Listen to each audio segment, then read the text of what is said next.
आपल्या सगळ्यांचे लाडके नेते आदरणीय अजित दादा पवार यांच्यासाठी.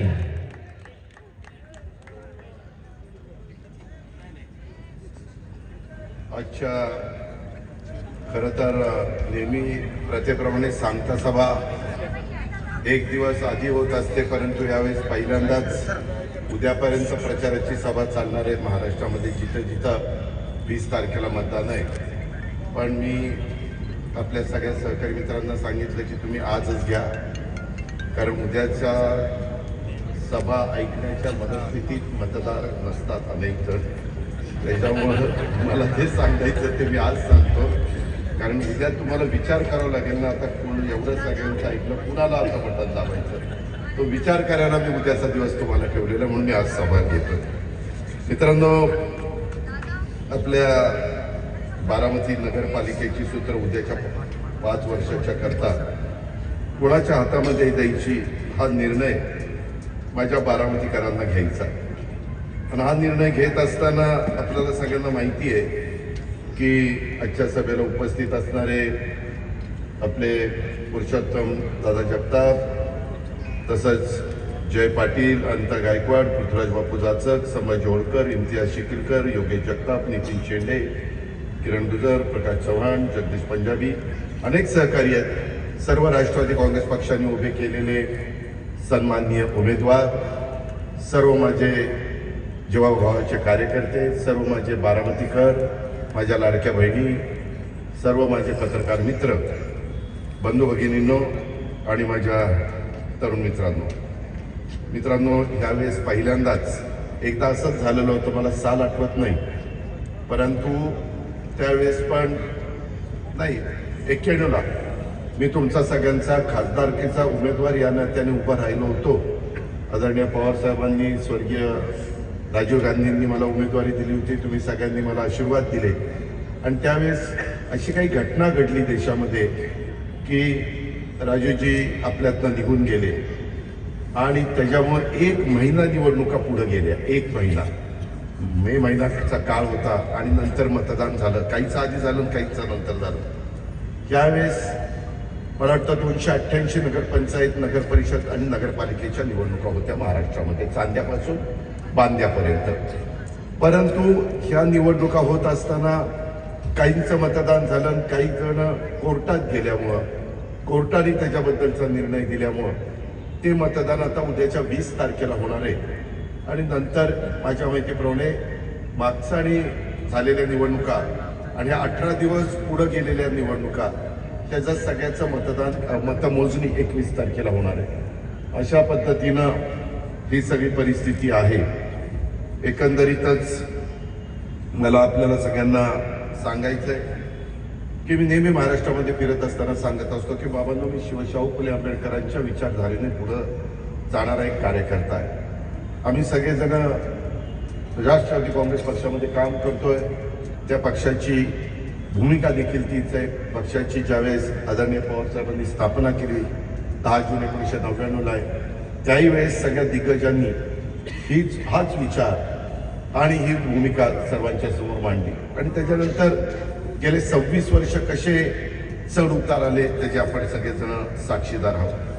मी ज्यावेळेस शिवशाहू फुले आंबेडकरांच्या विचारावर चालणारा म्हणत असतो, त्यावेळेस स्वर्गीय यशवंतराव चव्हाण साहेबांनी जो आपल्याला बहुजन समाजाच्या कल्याणाचा वारसा दिला. आपल्या राज्यात, आपल्या देशात, आपल्या परिसरामध्ये अनेक जाती धर्माचे लोक गुण्या गोविंदांनी राहतात. 67 पासूनचं थोडं बहुत मला माहिती आहे, कारण मी त्यावेळेस हायस्कूलमध्ये होतो, 3री का 4थीमध्ये. तेव्हापासून मी बघत आलेलो आहे, कधी आपल्यामध्ये एकमेकाच्या जातीबद्दल, एकमेकाच्या धर्मामध्ये विरोध किंवा कुठेतरी दरी, कुठेतरी अंतर असं पडलेलं आपण कधी बघितलं नाही. आणि तशा पद्धतीनं आपल्या वडीलधाऱ्यांनी पण आपल्याला शिकवलं नाही आणि आपण पण ते कधी मनाला पण आपल्या शिवत नाही. आपण सगळ्यांना बरोबर घेऊन जातो आणि हेच खरं बारामतीकरांचं कामाचे जे काही एकंदरीत पद्धत आहे, ती पद्धत आपल्याला सगळ्यांना आपलीशी वाटत असते. आज राष्ट्रवादी काँग्रेस पक्ष तसं बघितलं तर स्थापना झाल्यापासून वेगवेगळ्या भागामध्ये पोहोचवण्याचं काम आपण सगळ्यांनी केलेलं आहे. मी पण त्या ठिकाणी करतो. आता महानगरपालिकेच्याही निवडणुका जाहीर झालेल्या आहेत, त्याच्यानंतर जिल्हा परिषदेच्या निवडणुका होतील, स्थानिक स्वराज्य संस्थांच्या निवडणुकीच्या निमित्तानं आपल्या बारामतीमध्ये देखील अनेक सहकारी मित्रांनी उमेदवारी मागितलेली होती आणि ही उमेदवारी मागत असताना त्यावेळेस पहिल्यांदाच बरेच दिवसांनी 5 वर्षाकरता, जसं मागे आपण पौर्णिमा तावऱ्यांना 5 वर्षाच्या करता निवडून दिलेलं होतं, तशा पद्धतीनं त्यावेळेस देखील सर्वसाधारण जागेच्या करता आरक्षण निघालं आणि त्याच्यामध्ये 5 वर्षाच्या करता सर्वांशी चर्चा विनिमय करून सचिन सदाशिवराव सातव यांचं आपण नाव म्हणजे फायनल केलं. मी सगळ्यांशी बोलत असतो, मुलाखती घेत असतो, इतरही वेगवेगळ्या क्षेत्रातल्या मान्यवरांशी विचारत असतो. प्रत्येकाची मतांतर असू शकतं, पण बहुमताचा आदर करून त्याच्यामध्ये निर्णय घेत असतो. त्याच्यामध्ये दुसरी भावना ही माझ्यासारख्या कार्यकर्त्याच्या मनामध्ये कालही नव्हती, आजही नाही, उद्याही नसणार आहे. त्याच्यातून आपले जे 20 प्रभाग आहेत, त्या 20 प्रभागामध्ये माझ्या माहितीप्रमाणे 19 प्रभागात 2-2 उमेदवार आहेत आणि जो 20वा प्रभाग आहे तिथं 3 आहेत. त्याच्यामुळं 41 हे आणि नगराध्यक्षाचा असे 42 उमेदवार आपल्याला निवडून द्यायचे. अनेक जणांनी नाराज झाले, दादा तुम्ही आम्हाला उमेदवारी दिली नाही, आम्ही पहिल्यापासून तुमच्या बरोबर आहे, पहिल्यापासून कुठेही आम्ही कमी पडलो नाही, 2-2 पिढ्या तुमच्या बरोबर आहे, 3-3 पिढ्या तुमच्या बरोबर आहे.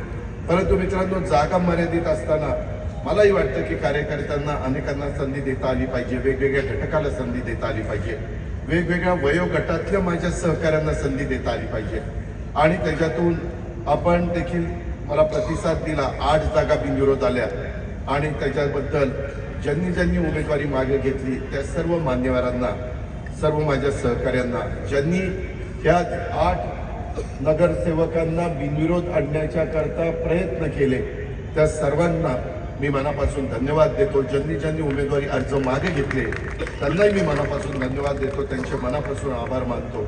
मित्रांनो, आता या ज्या निवडणुका होणार आहेत ते 41+8 अशा पद्धतीनं मला वाटतं 33 जागांच्यावर निवडणुका होणार आहेत. 2 मशीन प्रत्येकाला येणार आहे.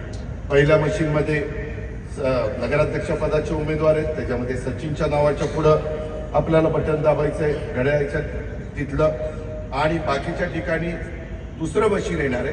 तिथं प्रत्येक ठिकाणी 2-2 उमेदवार असतील, म्हणजे 2 ठिकाणी बटन दाबायची, प्रभाग क्रमांक 1 आणि प्रभाग क्रमांक अ आणि प्रभाग क्रमांक 1चं ब अशा पद्धतीनं ते सगळे बहुतेकांनी सांगितलं असेल. मध्ये गॅप पण खूप पडला. त्याच्यावर जो टेम्पो चढत गेलेला होता तोही टेम्पो इतके दिवस ठेवणं खूप कार्यकर्त्यांना पण, तसंच उमेदवारांना पण, उमेदवारांच्या समर्थकांना पण, संघटनेमध्ये काम करत असणाऱ्या कार्यकर्त्यांना पण अडचणीचं होतं आणि ते बारामती नव्हे तर सगळीकडे झालं असं आपण सगळ्यांनी अनुभवलेलं आहे. माझी आपल्याला सगळ्यांना विनंती आहे, हे सगळं करत असताना मी आपल्याला सगळ्यांना एक आव्हान करणार आहे की तुम्ही मला 91 पासून संधी दिली, 91 पासून आजपर्यंत खासदार आणि आमदार तुम्ही लोकांनी केलं. करत असताना कधी मी सरकारमध्ये होतो, कधी मी सरकारमध्ये नव्हतो, परंतु त्याचा विचार बारामतीकरांनी पण कधी केला नाही. मी विरोधी पक्षामध्ये असलो तरी देखील बारामती शहराचा सर्वांगीण विकास कसा करता येईल, माझ्या बारामती ग्रामीण भागाचा विकास कसा करता येईल, ज्या जिल्ह्यांनी मला संधी दिलेली आहे त्या जिल्ह्याचा कायापालट आपल्याला कसा करता येईल, समाजातल्या सर्व घटकाला आपल्याला कशा पद्धतीनं पुढे घेऊन जाता येईल. आज या निवडणुकीच्या निमित्तानं तुम्ही स्वतःच मनाला विचारा की बाबा 9 वर्षापूर्वी आम्ही तुम्हाला सगळ्यांना आव्हान केलेलं होतं, तेव्हा 2-3चा अपवाद वगळता बहुतेक सगळे उमेदवार माझ्या विचारांचे, तुम्ही पक्षाच्या विचारांचे निवडून दिलेले होते आणि त्याच्यानंतर माझी जबाबदारी वाढली. वास्तविक त्यावेळेस माझ्या माहितीप्रमाणे देवेंद्र फडणवीस साहेबांचं सरकार होतं, मी विरोधी पक्षामध्ये होतो, 2017ची गोष्ट. तरी देखील आपण काम करत राहिलो. त्याच्यानंतर 19ला आपण सरकारमध्ये आलो. सरकारमध्ये आल्यानंतर मग आपण मागं वळून बघितलं नाही. आपण सगळ्याच महाराष्ट्राला विकासाच्या करता निधी देत होतो, पण बारामतीच्या परिसरामध्ये निधी देत असताना थोडंसं बारकाईनं प्रत्येक निधीचा वापर हा तिथल्या कामाच्या करता योग्य दर्जेदार काम कसं होईल याकरता मी आणि माझे सगळे सहकारी त्याच्यामध्ये अधिकारी वर्गाने पण मला साथ दिली. कधी कधी मी कॉन्ट्रॅक्टर लोकांना बोललो असेल, कडक भाषेत आजही बोलत असतो, पाहणी करत असतो. एक मला त्याच्यामध्ये आनंद मिळतो की ज्या बारामतीकरांनी आपल्याला इतक्या मोठ्या पदावर अनेकदा बसवलं, मग त्यांचे ज्या मूलभूत गरजा आहेत, त्यांचे जे मूलभूत प्रश्न आहेत ते सोडवणं आपलं कर्तव्य. आणि आज बारामतीकरांनो, मी तुम्हाला सगळ्यांना आवाहन करत असताना माझी तुम्हाला हात जोडून विनंती आहे की तुम्ही तुमच्या मनाला विचारा की आज आपल्या महाराष्ट्रामध्ये जेवढी काही तालुक्याची शहरं आहेत, त्या शहरांच्या मध्ये काय परिस्थिती तिथल्या प्रत्येक शहराची आहे, आणि आपण सगळे ज्या बारामतीमध्ये राहतो त्या बारामतीची शहराची परिस्थिती काय. माझा असा दावा नाही, सगळंच आलबेल आहे. अजूनही काही भागामध्ये काम करण्याची गरज आहे. मगाशी बोलत असताना सचिनने त्याचा उल्लेख केला.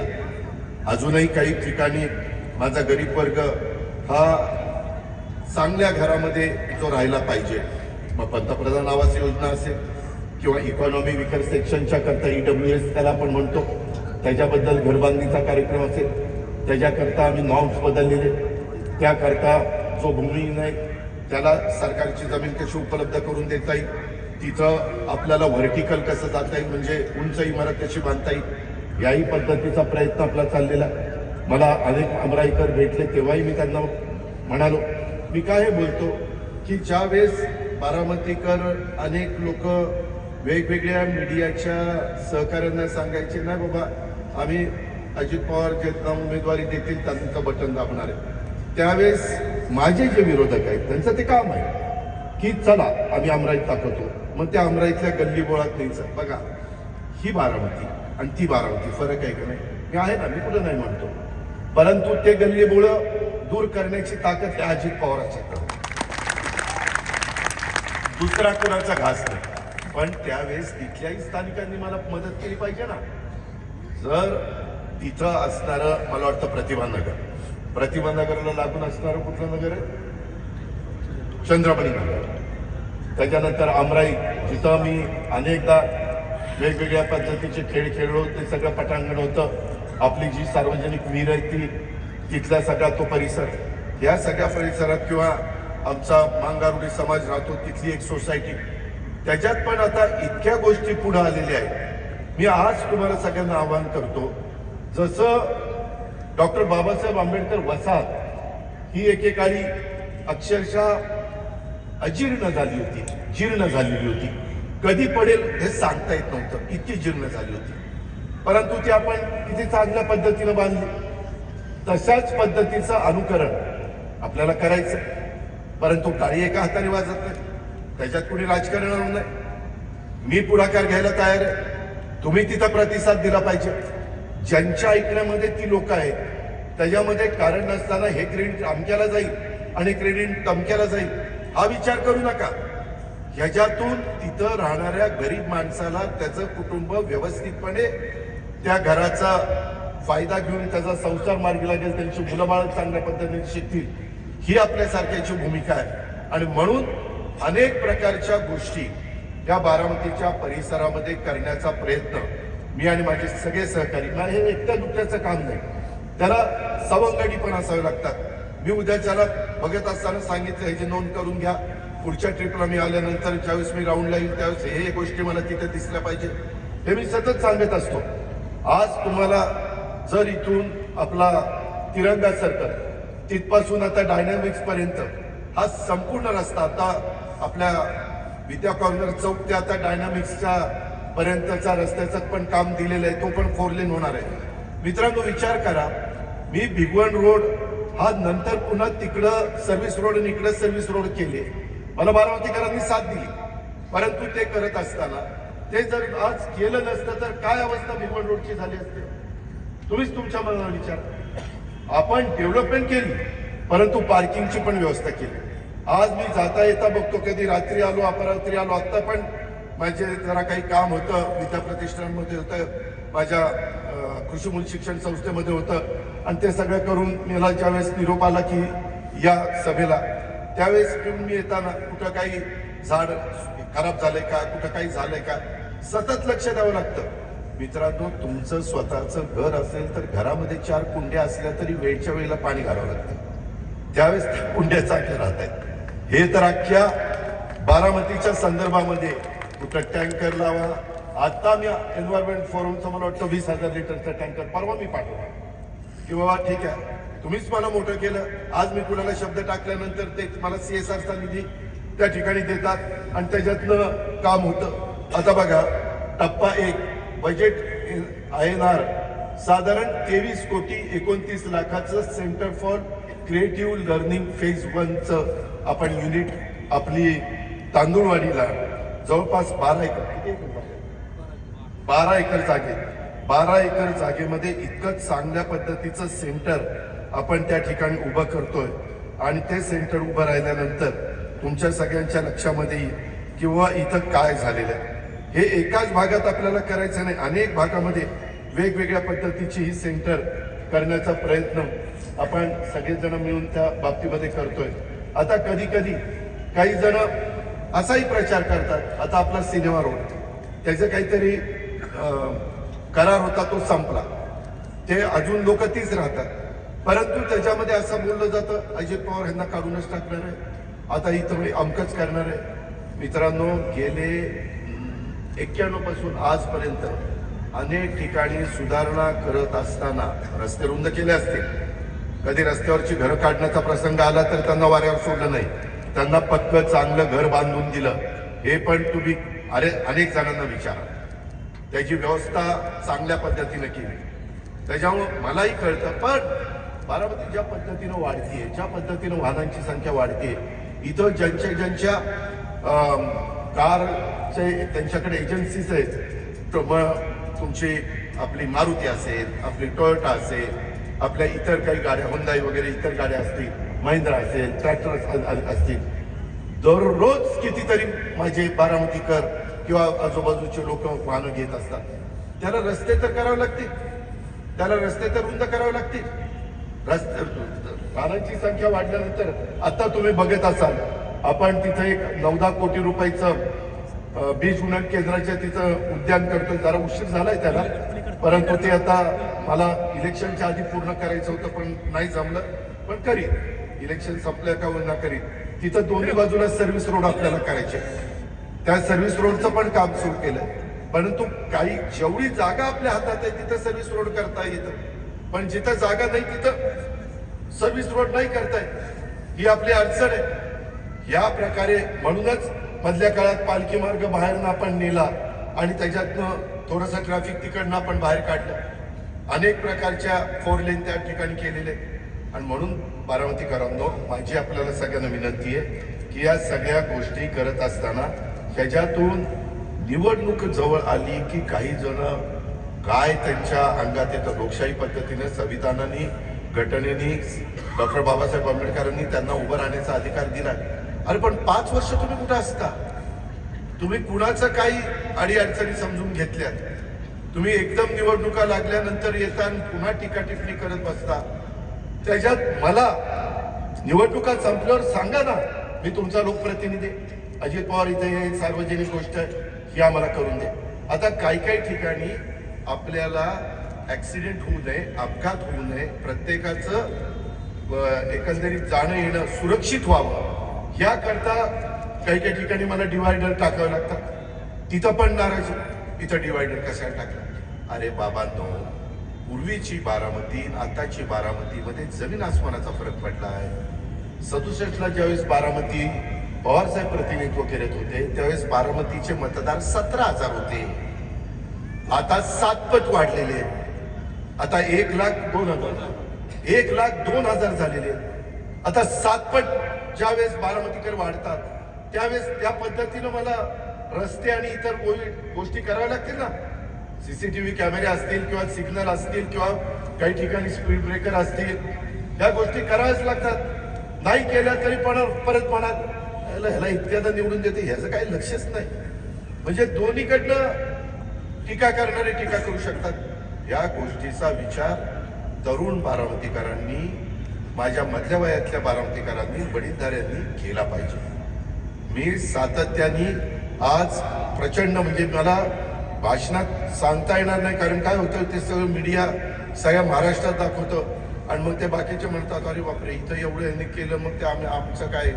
अशा पद्धतीनं तुलना होती. पण तुम्ही रेल्वे स्टेशन बघा, आज तुम्ही फिरायला गेला तरी तुम्हाला अभिमान वाटेल एवढं चांगलं रेल्वे स्टेशन झालेलं आहे. एसटी स्टँड बघा, त्याच्यातल्या काही त्रुटी मी मधून अधून तिथं जात असतो, कुणाला पाठवत असतो.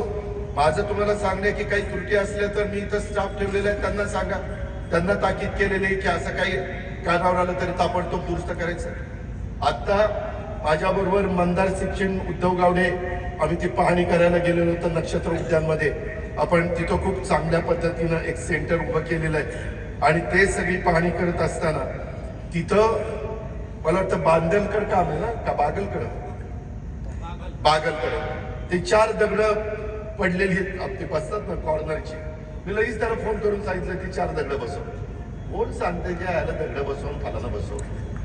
तुम्हाला फिरताना जे दिसतंय ना, काही राहत असेल माझ्याकडनं, मी पण माणूस आहे, मी काही सर्व गुण संपन्न हा दावा माझा अजिबात नाही.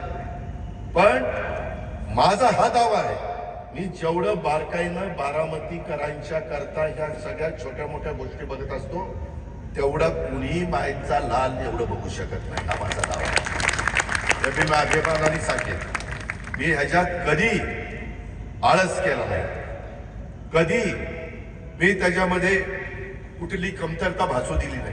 थोडासा वेळ लागला असेल, आज देखील वेगवेगळ्या पद्धतीनं. आता मला एका गोष्टीचं समाधान आहे, सुरुवातीच्या काळामध्ये हे सगळं करत असताना लोकांना अंदाज येत नव्हता की कसं होतंय, काय होतंय आणि कसं पुढे जाणार आहे.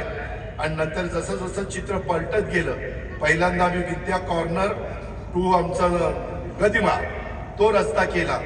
त्याच्यामध्ये थोडासा लोकांना अंदाज आला की काहीतरी बरं करतोय.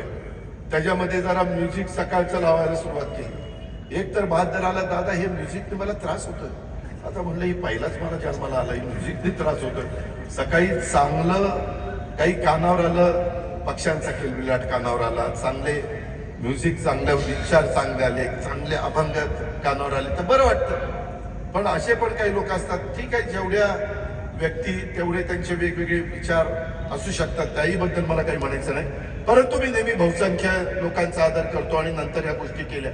पहिल्यांदा कुठली झाडं चोरून दिली, अनेक गोष्टी केल्या, कुठं काही खूप त्रास झाला, पण आम्ही चिकाटी सोडली नाही. आज पण कॅनॉलला जे काही ब्रिज झालेले आहेत, आत्ताही काही ब्रिज होणार आहेत, किंवा तिथपासून त्या कडेपर्यंत जवळचीपर्यंत जे कॅनॉलवर काम चाललंय, आज तुम्हालाच फिरत असताना समाधान मिळतं ना, आनंद मिळतो ना. कुठं काही अजून घडत असेल तर आम्ही डिपार्टमेंटला सांगू की इथं जरा काही लोक चुकीचं वागतात, त्याच्यावर ऍक्शन घ्या, त्यांच्यावर कारवाई करा. शेवटी ही आपली सर्वांची वारावती आहे.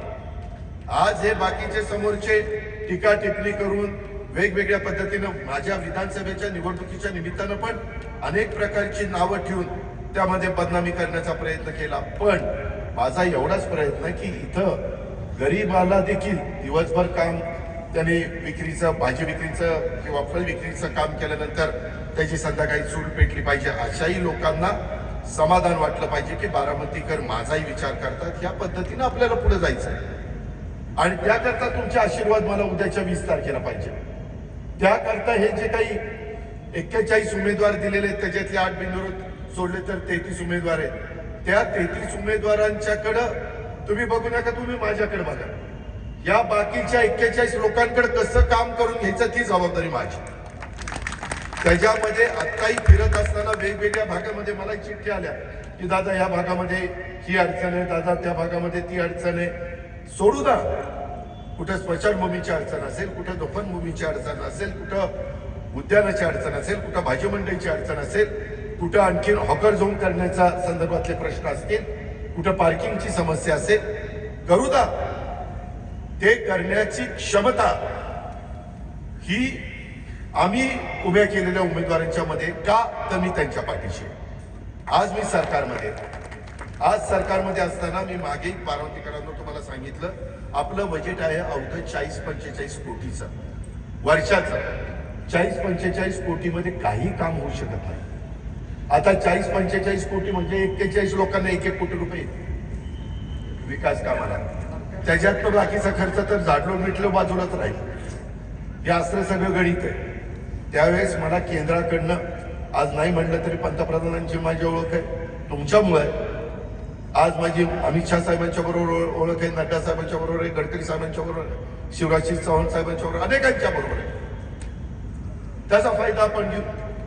राज्याला आणत असताना बाबा इथं आता हे जे आणलं त्याच्यामध्ये बारामतीकरांचा फायदा झाला ना. जवळपास 23 लाखाचा प्रोजेक्ट आहे. तो झाल्यानंतर बघा बारामतीकर ते तिथं सायन्स पार्कच्या निमित्तानं पाहायला येतील, पण आजूबाजूच्या गावातल्या ट्रिपा तिथे येतील, आजूबाजूच्या भागातले माझे स्टुडंट येतील आणि त्याच्यातनं बारामतीकरांना व्यवसाय मिळेल. आता परवाच मी काल माझ्याकडे नलवडे आले होते की राजूदादांनी त्यांना पाठवलेलं होतं की आता आपलं जे कृषक असतं ना प्रदर्शन कृषीचं, अनेक महाराष्ट्रातले लोक येतात, काही लाख. आपण ते 3 दिवस करत असतो, पण यावेळेस 5 ते 7 दिवस करण्याचा आमचा सगळ्यांचा मानस आहे. मी गव्हर्नर साहेबांना इन्व्हिटेशन दिलं, ते आता बाहेर आहेत, परंतु ते आल्यानंतर मी त्यांना बोलवणार आहे, कारण त्यांनाही सेंद्रिय खताची खूप आवड आहे, शेतीची खूप आवड आहे. मी त्यांच्याशी अनेकदा बोललेलो आहे. त्यांना त्या उद्घाटनाला आणणार आहे, कारण आम्हाला मंत्र्यांना उद्घाटन करता येणार नाही, त्यांना बोलवता येणार नाही, आचारसंहिता आहे. परंतु गव्हर्नर साहेबांना बोलवता येतं, ते तिथे येतील आणि त्याचं उद्घाटन करतील. पण मित्रांनो, त्या आत्ताच आपल्या बारामतीचे हॉटेल हे सगळे बुक झालेले आहेत. त्याच्याकरता हे तुम्ही काही काय म्हणत असाल की आम्हाला काय त्याचा उपयोग होतो, ह्याचा डायरेक्ट इनडायरेक्ट बारामतीची इकॉनॉमी वाढण्याच्या करता मदत होत असते. बाहेरचे लोक येत असतात, ते इथं राहत असतात, त्यांनी इथं बघितल्यानंतर ते त्यांच्या गावाकडे गेल्यानंतर सांगतात अरे जाऊन बघा तिथं AI चा वापर खूप चांगला करतात, तिथं अशा पद्धतीनं दुधाचा व्यवसाय चालतो, अशा पद्धतीनं हॉर्टिकल्चर फ्लोरिकल्चरचं काम चालतं. हे आपल्याला करायचंय, त्याच्यातून बारामतीच्या परिसरामध्ये आर्थिक सुबत्ता यावी, हे त्याच्या पाठीमागचं मेन आपलं गणित आहे. उद्याच्याला बाजारपेठ त्याच्यातनं उठाव होतो. आज पुणे विद्येचं माहेरघर समजलं जातं, परंतु त्याचबरोबर आज आपलं बारामती देखील विद्येचं माहेरघर झालेलं आहे, हे आपण नाकारू शकत नाही. आणि त्याच्यात भर घालण्याचं काम कालच मी मध्ये बऱ्याच जणांना बोलत होतो. ह्या सगळ्याच्या मध्ये चर्चा करत असताना मला वाटतं 2 महिन्यापूर्वी मी बारामतीमध्ये एक गव्हर्नमेंटचं नर्सिंग कॉलेज, आपण बारामतीचं हे वर्कशॉप होतं ना STचं, ती 15 एकर जागा मी ते वर्कशॉप तिथनं उचललं आणि आपला ब्रिज आहे ना, ब्रिजच्या पलीकडे टाकलं. फार चांगलं जोरात काम चाललेलं आहे तिथं, आणि 15 एकर जागा मोकळी करून घेतली. त्याच्यात 5 एकर जागेत नर्सिंग कॉलेज आपण काढतोय. ते त्याच्यामध्ये नर्सेस करतात आणि मुली पण नर्सेस होऊ शकतात, मुलंही नर्सेस होऊ शकतात, त्या नर्सचं काम करू शकतात आणि त्याचं प्रशिक्षण आपण तिथं देणार आहे. साधारण बारामतीकरांनो 55 कोटीचा प्रोजेक्ट आहे. इतका सुंदर प्लॅन केलेला आहे की आचारसंहिता वगैरे सगळं संपल्यावरती आपण काम